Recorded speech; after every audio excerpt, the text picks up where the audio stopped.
os espíritos me poupam essa preocupação com o dia da morte, porque se Jesus permitir, eu desejo trabalhar até no dia da partida, não é?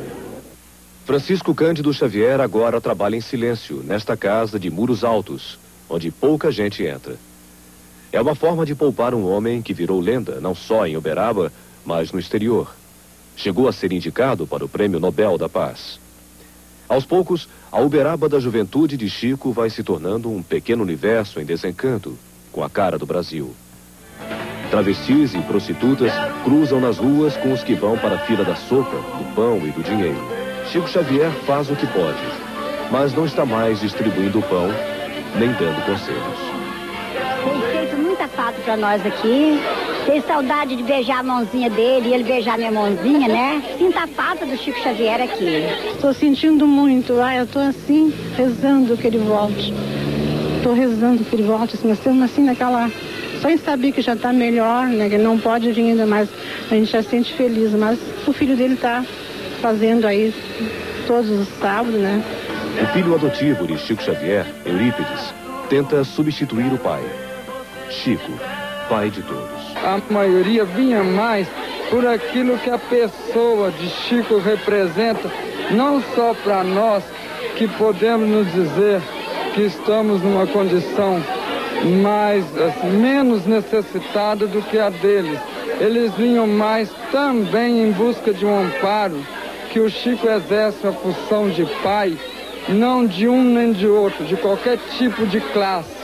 O Chico está um pouquinho defasado, porque o Chico prega uma harmonia total num mundo que é quase revolta total. De forma que o Chico está um pouquinho defasado dentro dos aspectos estritamente políticos. Chico Xavier, protegido da violência que ronda as ruas de Uberaba, tem sido uma fonte de renda na cidade, onde o turismo cresceu nas últimas 3 décadas e agora enfrenta uma crise.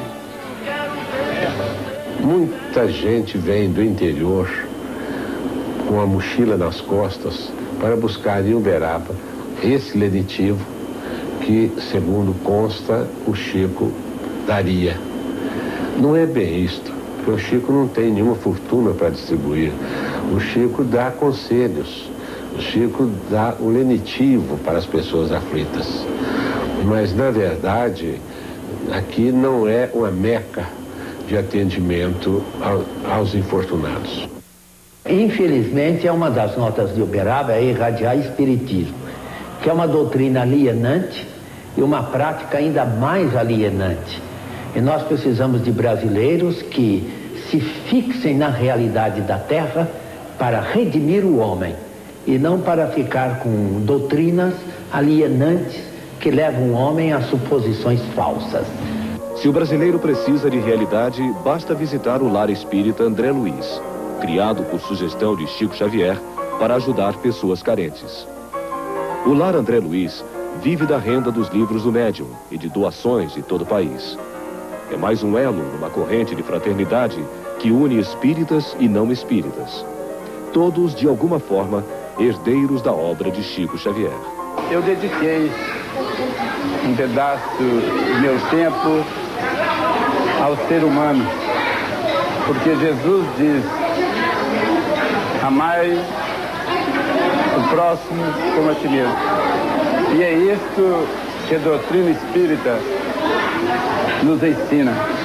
E Chico Xavier me mostrou o caminho da caridade, o amor ao próximo. Elmiro, conhecido como Netinho, é um dos poucos que tem acesso direto ao médium. É barbeiro de Chico Xavier. E também quem penteia a peruca, marca registrada de Chico, um homem vaidoso. Todo dia eu vou à casa de Chico Xavier fazer a sua barba. Porque ele não pode me deixar, ele tem que cuidar do seu corpo, da aparência. Neuza Arantes também participa da rotina do médium, hoje restrita às mensagens escritas. O Chico faz uma distribuição de mensagens diária. Ele tem uma rotina de trabalho em que ele distribui as mensagens através de caixas, onde ele coloca de 30 a 40 mensagens e endereça às pessoas no Brasil todo. Neuza rebate as críticas de que o filho adotivo de Chico Xavier criou uma barreira entre o médium e os que precisam dele. Chico é uma pessoa que não permite que se entre na individualidade dele. Ele é uma pessoa que os outros não têm autoridade sobre ele. Entendeu? Ele é autoridade na casa dele. Mas ele tem aquelas pessoas que ele ama profundamente e que o amam também. Eu acho que a juventude de Uberaba não reconhece o trabalho do Chico Xavier. Porque, geralmente, todas as entrevistas do Chico Xavier, você nunca vê jovens perto, mas é pessoal de segunda idade mesmo. Nunca fiz consulta com ele, mas tenho vontade de um dia ainda poder falar com ele. Todo mundo está procurando alguma coisa no sentido espiritual, porque materialmente, salve-se quem puder, né? No início do século, havia cerca de 500 mil kardecistas na França, que é considerada o berço do kardecismo. Hoje esse número não chega a 1000. Enquanto isso, no Brasil existe há 30 anos uma escola que forma médiuns espíritas. É a Federação Espírita do Estado de São Paulo. Por aqui já passaram 80 mil alunos. 48 mil se formaram médiuns. Hoje, são 7 mil alunos estudando espiritismo. 70% desses alunos têm curso superior e são de classe média. E o que buscam essas pessoas nas aulas de mediunidade? Vencer o medo da morte? Das doenças? Enfrentar com resignação os problemas do cotidiano? Se eles quiserem fazer os nossos cursos, conhecer melhor a doutrina espírita, eles são encaminhados aqui para a área de ensino, então eles iniciam um curso de espiritismo que tem o nome de preparatório. E como é essa área de assistência espiritual? O que é feito lá? Na assistência espiritual, primeiro eles passam por um exame espiritual, são encaminhados para diversas assistências conforme a necessidade de cada um. Às vezes são problemas simples ou alguma doença psicossomática ou mesmo de envolvimento espiritual. Então nós oferecemos diversos tratamentos à base de passes e de fluidoterapia. Os alunos de espiritismo podem desenvolver na federação dons mediúnicos, se comunicando com os mortos através da psicografia e da psicofonia, que é a transmissão de mensagens faladas. O conhecimento de Jesus espírito não morre. Zíbia Gasparetto é uma médium que, igual a Chico Xavier, se tornou um best-seller. O livro Laços Eternos vendeu 3,5 milhões de exemplares. Mas ela faz uma restrição à doutrina espírita. Eu discordo dessa parte de karma, né? Que você tem que sofrer para ser feliz. E quando você pensa assim, você atrai tudo isso para você. Se todas as leis da doutrina nem sempre são aceitas, Chico Xavier, no entanto, é uma presença forte em toda parte. É um homem que fez muita coisa boa, faz muita coisa boa. Mas para mim, realmente, não representa nada. Se eu me concentrar, estou vendo ele na minha frente. É? Tá vendo ele agora, Chico Xavier? Aqui na sua frente? É, no espiritismo, né? Eu acredito que ele está em toda parte, desde que nós acreditamos na espiritualidade. Então não precisa de entrar em matéria. Eu tenho certeza que em espírito ele está junto conosco todas as horas, em todos os minutos. Para nós espíritas, como a morte não existe, nós só perderemos nesse plano de vida e vamos ganhá-lo no outro lado da vida, muito mais ativo e atuante. Tem grandes seres humanos, tanto quanto o Chico. E outras pessoas virão fazer o seu trabalho e continuar o trabalho que ele faz.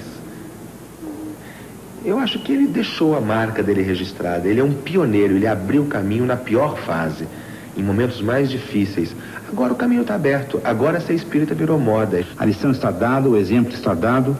O Chico tem a sua missão plenamente cumprida como grande personalidade que é, não do Brasil, do mundo, do século, diria entre os 10 maiores homens do século.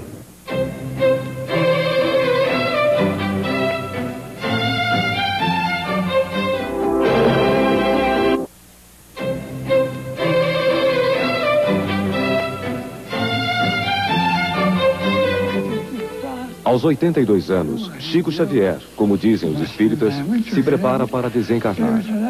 Na casa humilde no Parque das Américas, em Uberaba, este é um momento raro na vida dele. Junto dos amigos, ele brinca e conversa, esquecido da dificuldade de falar e enxergar. Sofre de labirintite e angina. Teve 3 infartes e só este ano 3 pneumonias. Por causa da doença, foi criada uma verdadeira barreira em torno do médium mais famoso do Brasil. Para chegar até ele, a equipe da Rede Manchete precisou seguir alguns conceitos da doutrina espírita: paciência, humildade e perseverança. Mas depois de uma longa espera, Chico Xavier, apesar do sofrimento do corpo, se revelou um homem bem-humorado, que não resistiu a uma provocação da repórter Rejane Schumann. É que os espíritos não escrevem, não ditam, não cobrem nada. Como é que eu vou cobrar? Eu não vou cobrar nada. A repórter Rejane Schumann pede então que ele fale do Brasil, de nossos problemas, de nossa crise. Mande uma mensagem de esperança para os brasileiros e para o presidente Collor. Chico Xavier faz uma pausa e se concentra. É difícil entender o que ele diz, mas a palavra flui. Talvez não seja Chico quem fala.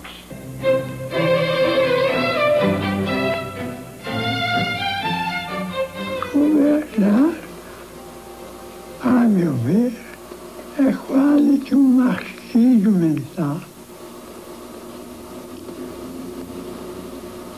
Porque a criatura perde o tipo, que o tipo passa a pertencer ao povo que ele dirige. Chico Xavier disse que governar é um martírio. O senhor confirma isso? Fica difícil para mim desmentir, ou melhor dizendo, fica difícil para mim desconsiderar uma afirmação de Chico Xavier. Mas, a ser verdade o que afirma o Chico, eu acho que é talvez inspirador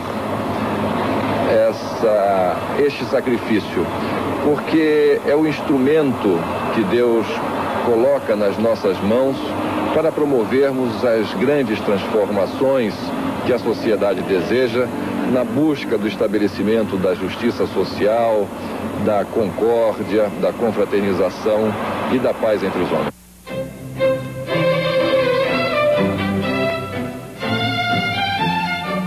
Chega a desconsideração dos martírios.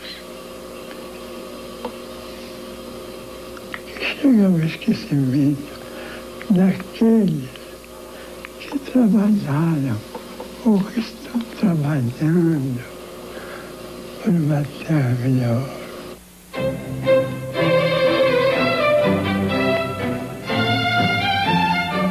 O empresário brasileiro é um homem bom. Eu sempre fui operário de fábrica. Trabalhei perto de uma máquina chamada abridor. Recebi o algodão em rama e depois dividia entre os filatórios. Eu trabalhava nos filatórios e era muito feliz. Quando a gente escuta o grito de guerra soando em qualquer parte do mundo, seja no Iraque, na Conchinchina, na Rússia, na Inglaterra, na França, nós sentimos muita dor, porque nos dói pensar no sofrimento das mães que criaram seus filhos até a maioridade, às vezes com imenso sacrifício, se bem privadas dessa mocidade que veio para iluminar o mundo e criar novos caminhos para nós.